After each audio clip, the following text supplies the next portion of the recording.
There were restrictions in the freedom of assembly and expression emanating from draconian legislation like the Maintenance of Peace and Order Act, MOPA, and the Patriotic Act, which criminalized anyone who criticizes Zimbabwe's sovereignty.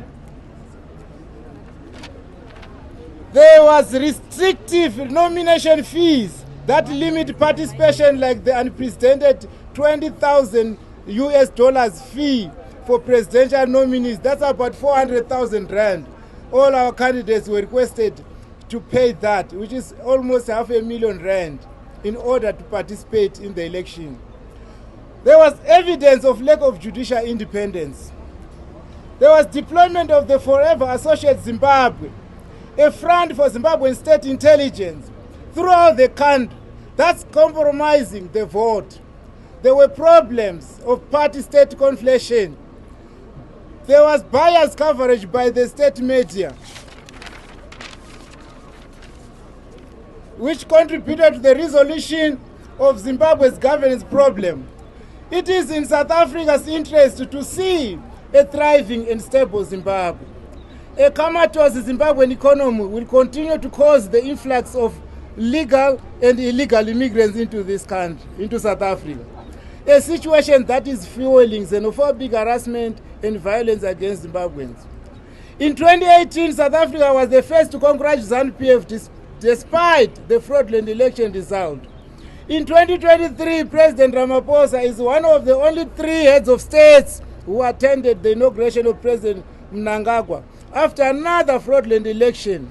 Instead of fostering the 2023 election dispute nationally, regionally, continentally, and internationally, we call upon South Africa, led by its respectable president, in collaboration with SADC, to promote solution that is acceptable to all Zimbabweans. In conclusion, we call upon President Ramaphosa to accept and respect SADC report in its form.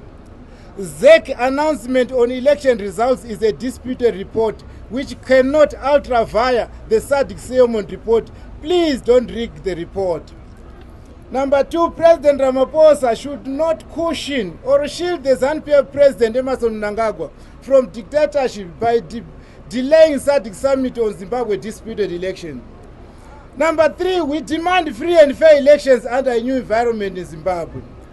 Number 4, ZANU-PF should be stopped from bullying the region. E.g., SADC tribunal was abolished because Zim did not want it. Since then, we know what happened in 2017, November 2017. There was a coup d'etat, and South Africa, being the biggest economy in Southern Africa, if it's not in Africa, has a responsibility to make sure there's stability in the region. Otherwise, the people will end up resorting into violence, and there shall be bloodshed. And bloodshed through coups in South Zimbabwe will spill over into South Africa. Number 5, conflict in Zimbabwe is not less important to the conflict in Palestine and Israel, because Zimbabweans' lives matter.